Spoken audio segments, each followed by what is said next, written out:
So the global elites have to collapse the economy to survive. They have to do it. Yeah, they collapse it for the purpose of survival. These collapse never happen for no reason. Every 10 years? Because that's This when the one is the market big crashes. one. Correct. But this is a big one. This is like this is what they do to survive on over here. Geopolitics is that it's often about the convergence of different interest groups. So the Greater Israel Project is not a project undertaken by Zionists alone.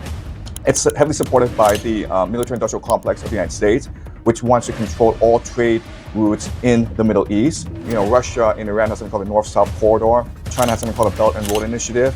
Then there's something called the European, Middle East, India corridor. And the Middle East is really the center of all global trade. And whoever controls that real estate controls all global trade. Think about what Epstein and now the military-industrial complex, financial interests, City of London, Wall Street, they all want to see the Greater Israel Project achieved. So that's what geopolitics is. Wherever the most powerful groups, wherever the interests converge, is whatever happens. It was more like testing the waters. Israel believed that with decapitation strikes, it could overthrow the Iranian regime. And what it discovered was that the regime was far more cohesive, far more resilient than it could ever imagine. And in fact, you could argue that the decapitation strikes actually helped Iran because it removed an ossified bureaucracy from the military. Top generals were removed, which allowed more energetic, more younger, more innovative lieutenants to rise in the ranks. Also, the 12-day war unified Iranian society, and it really removed all possibility of peace from the minds of the Iranian people. So if they're around two, and I believe, like most experts, that around two is imminent, then the Iranian people, the Iranian regime, will be much more unified. Israel, on the other hand, knows time is running out. Israel has really dug itself a huge hole. It cannot afford peace anymore. Its society right now is on the brink of civil war. Netanyahu is on the precipice. If there is peace, Netanyahu will be brought to trial and be charged with war crimes. So his only option is to continue the war. And so we're headed to a collision. And in this collision, I think that the stakes are much higher. I think that this war will be much more sustained. The two things I'm looking at. And also, if y'all pay attention, that our eyes in this country are completely diverted right now. We got Mexico going on. Well, I think Mexico is going to completely die down. But we also have the Epstein stuff. But no one's talking about Israel.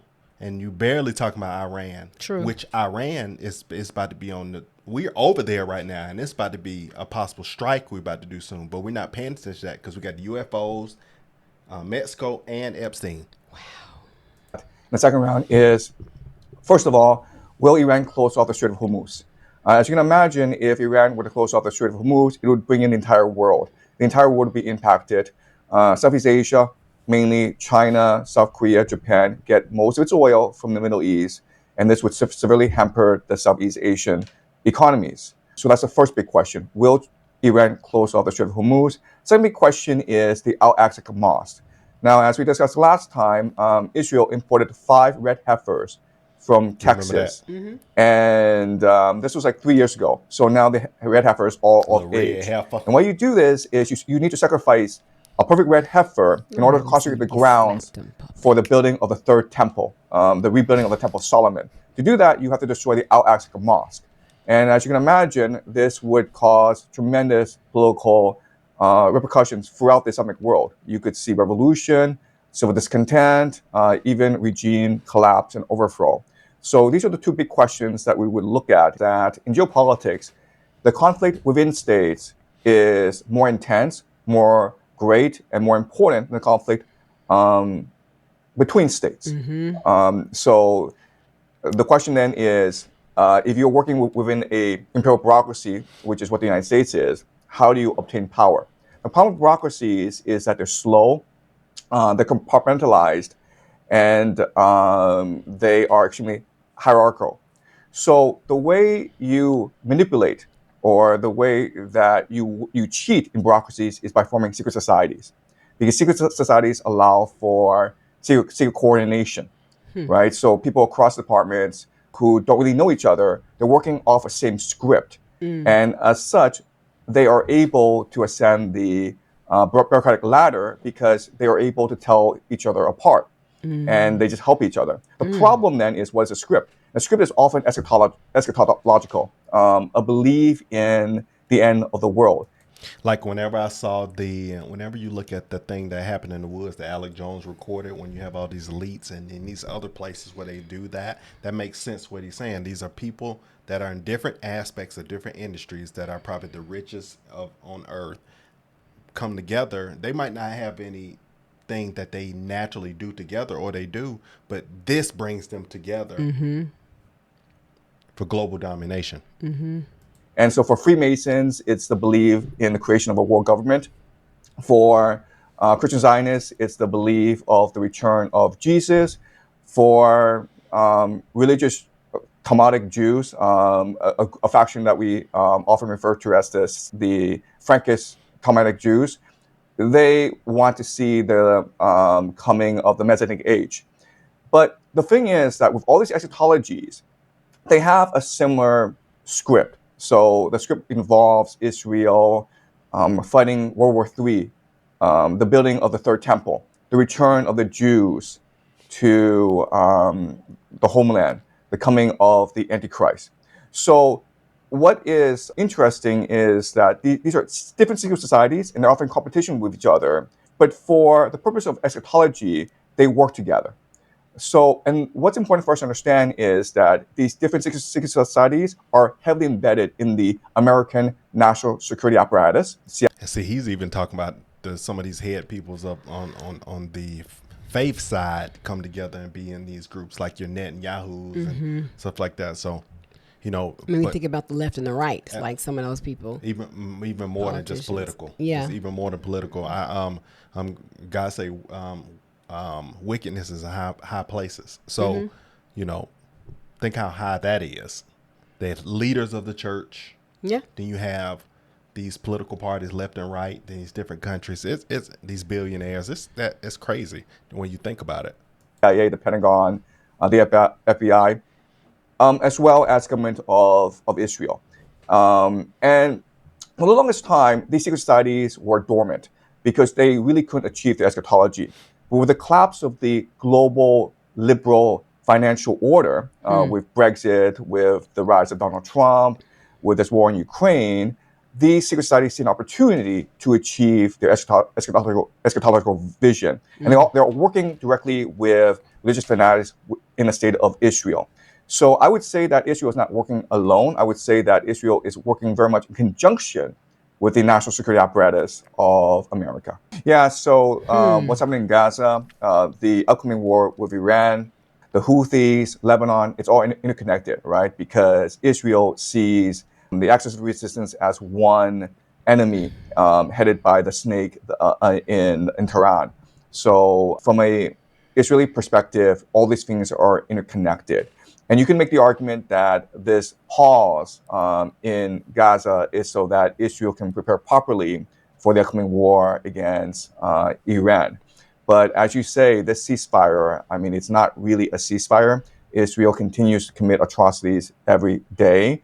And you can make the argument that Israel just cannot stop because Israel has reached a breaking point where if it stops, then it needs to look in the mirror and account for all the atrocities it's committed in Gaza for the past 2 years. And they can't do that. It would just mean a fracturing of Israeli society. It would mean the breaking down of the Greater Israel Project. It could possibly mean the end of Zionism.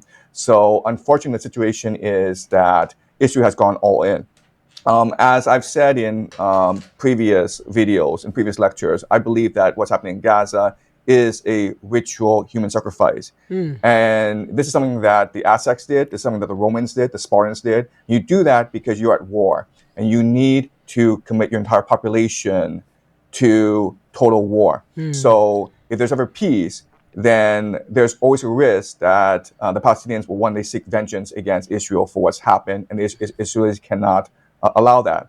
Also, what the Israelis understand is that this war in Gaza, it's made the Palestinian people more resilient, more energetic, more dynamic, more innovative. And if they allow the Palestinians time to rebuild their society, it's going to cause a lot of issues for Israel in the future because the Greater Israel Project cannot allow for a Palestinian state to stand. Unfortunately, the Chinese theory of geopolitics, it's very clear, it's very stark, and it's pretty consistent. It's been consistent for decades.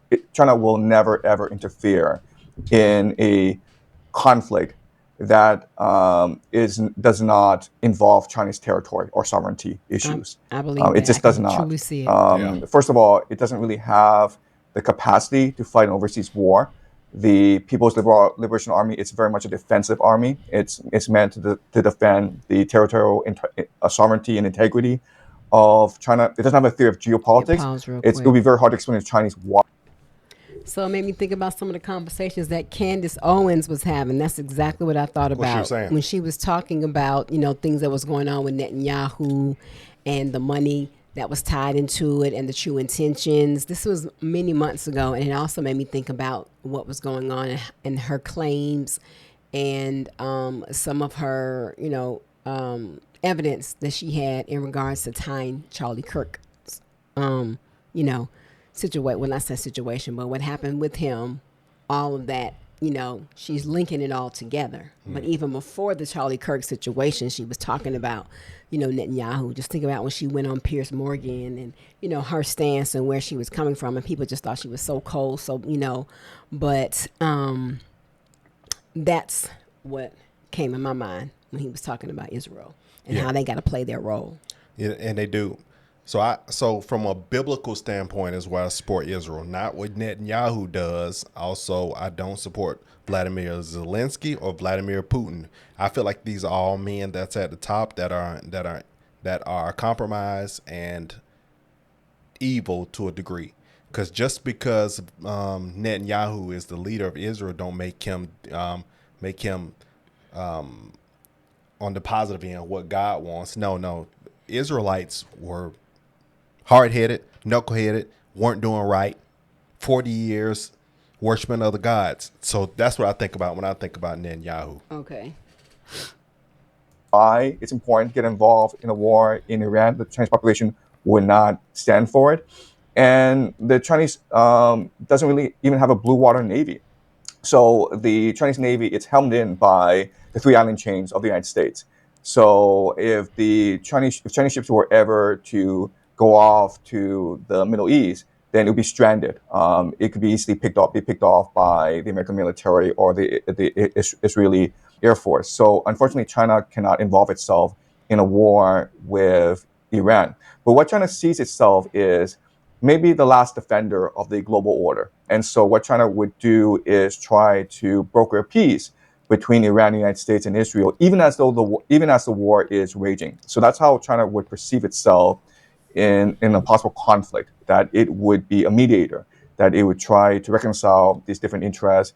But at the same time, it would continue to trade with both the United States and Iran in case of a conflict. Even as the war rages, there will always be secret negotiations going on among different parties. And I think that Beijing will be one of the facilitators of these secret negotiations. And I think that an agreement will be reached where China is allowed to provide material and weaponry to Iran, and the United States will turn a blind eye. And this is essentially what happened in Ukraine, right? NATO supplied intelligence, weaponry, special forces, targeting to the Ukrainians, and the Russians turned a blind eye. And so I think that war is a much more complicated affair than most people assume. Yeah. Also, I had to say this, but all these nation states are cynical. So there could be a situation where America, Israel is fighting a war against Iran, but American companies, Israeli companies are providing certain material to the Iranians for a lot of money. Okay, so war is a very complicated affair, and we can't just say that when the United States goes to war against Iran, that's it. It's the finish. At the end of the day, I keep on saying this, but the conflict within nation states is much greater than conflict between nation states. So when a war happens, it's often as a way to deflect from the greater domestic tensions within a nation state. In mid-August in Anchorage. And they had a very good meeting, and it seemed both were very happy with the results of the meeting. And right after the meeting, as you mentioned, conflicts start to arise everywhere. Wow. So Trump started to send the American Navy to Venezuela. Putin sent more drones against NATO countries. So the question then is, what was the point of that Anchorage meeting? Right. And many people believe that it was for peace. But if you change your perspective and said, maybe it was for war purposes. Maybe Putin and Trump agreed to fight even more. So the question then is, why would they do that? Well, both Trump and Putin have a common enemy. And the common enemy is the global financial establishment order, which has controlled the world ever since the fall of the Soviet Union, right? Remember, George H.W. Bush announced the creation of the New World Order. And what did that mean? It meant that these different elites of these different countries, China, Russia, United States, Europe, would get together and they would steal from their own people. So these are parasites. And both Trump, Putin see the global establishment elite as the real enemy. They see NATO, they see the American, European deep states, they see the EU as the common enemy. And so how do you destroy the global financial order? Well, you drag them into a war that's not winnable, that would cause tremendous popular discontent within their nations, and which would lead to the overthrow of their respective deep state regimes. And I think that's the strategy that Putin and Trump have mapped out. So I think that this war in Ukraine, what's happening in Venezuela, it's all just a reflection of that. Breaking moments ago, another bomb. So that makes sense, because that made me think when they went and had that conversation, the next thing you know, they went and had the conversation, and then your boy Putin dropped the bomb on Ukraine. Yeah. And I was like, wait, what was the purpose of the meeting? But that makes sense. That makes a lot of sense. I couldn't they figure had it out a myself. meeting, but we didn't know what the meeting was technically about. But I thought that, after the meeting, Trump came back and said that, well, they were at ease. There wasn't going to be any, more fighting. And then next thing you know. Because you got to think in the beginning when he would have those meetings, he'd be so pissed that they would go back after he talked to him, go back and cut up. But then after they start getting these last ones, he's kind of like, yeah. So I'm wondering if some of that could be true. Where he'd be like, okay, so we're meeting, but what we're doing is establishing terms of war. Yep. The art of war. And that would be insane. But the thing is, no one's going to because if we didn't have these three major things going on, right today and yesterday, Mexico, the Epstein files, and then soon the alien information is about to release, we would be looking at it at Israel. Right now, Israel ain't even playing. They're not even looking over at Iran that we're over there. So right now, I think the eyes have been pushed for the shock and awe stuff, which unfortunately, some of the shock and awe stuff, what Epstein still ties into the global world issues. And the alien stuff will tie into global, it'll be a global issue as well, the Nephilim or technology or whatever that is. Yeah. And Mexico ties into it to a degree because we have ties with Mexico to a degree, as well as I feel like it's to eventually that country will get cleaned up and that president is going to get swapped. But in the all same breath, you got big stuff going on in Israel, Iran that we're not even seeing. Right. The global stuff. This is the stuff that will change everything, which is war. And I believe that this is the only way they're able to do it. You have to be paying attention to other things. And then it kicks off because when this fades, you're going to get the bulletin, this going on. And now we no longer looking at this. Everybody's looking at this is going on. But what can you really say, Nothing. Regardless of whether your attention is in 4 or 5 different directions, when it's all time to go down, it doesn't matter. We don't really have any say so anyway. At all. What you so only thing they may allow you to do is prepare. What I say, to me, what I think, keep doing what you're doing. Keep living what you're doing. Getting your money right, because it's be a reason for people to want to give up hope. And I'm not going to stop regular life. No, do regular life, because when everything ends and everything goes back to normal, your ass is sitting there broke. Yeah. So keep focused on your finances and your family and your faith with God and keep it moving. We have no power. Do you have an army? Is the food, the clothes? Like, all right, what are you going to do about it? But it is just prepare. It's good to pay attention and be aware. That's right. It's good to be aware. And prepare for what? Prepare. We've been talking about this for whatever is going to allow us to be inside of our homes for an extended amount of time. That's what you're preparing for. Absolutely. Period. Whether it's a couple weeks, but no. Who knows? Well, 2028, you talking about? Yeah. That's different. And the unexpected. So keep focusing, keep grinding. There's a lot going on in the news. Some of the things in the news you need to turn away from and make sure you focus on your family, household, and where you need to be, because it'll be extremely distracting. Every 20 seconds you refresh X, something new didn't happen. I know, but I will say this. The time to be ready is not the time to get ready. How about that? And most people, unfortunately, will be trying to get ready when it's time to, when you're supposed to be ready. That's unfortunate. That's the truth. Small amount of people be prepared, get prepared. Most people in the masses are the ones scattered. Oh, it's not going to happen. They don't know what they're talking about. Okay. Don't let it be you. All right. So that was a serious although these are going on, what's going on, what's bigger than what's going on, what we see is over there. That's why people are laughing about the UFO stuff. They know good and well that the technology, all that stuff is out there. They're like, yeah, let's give them that. Because that keeps these fools looking over here, not there. I'm like, this is nothing new. What is this? What is this about? This is just so old. It's just going to give details that people have always assumed and conspiracy theorists have thought, but it really has happened. Go talk to the people that got abducted. They can tell you. Oh, well, I don't know about that. They can tell you. People ain't going to validate the claim unless you got evidence. No, there's documentaries that's talking about those people. I don't know if they're still alive, but there are people who have been abducted that have talked about it. So I want to just say, it's a greater thing going on in the background, and it's going to be a lot of stuff come out. A lot of people that's crossing the president. A lot of people on the back end that ain't good. Plus war stuff that's going in, that's imminent. So much big stuff coming. Zoom in, and remember, the time to be ready ain't the time to get ready. We'll see you on the next.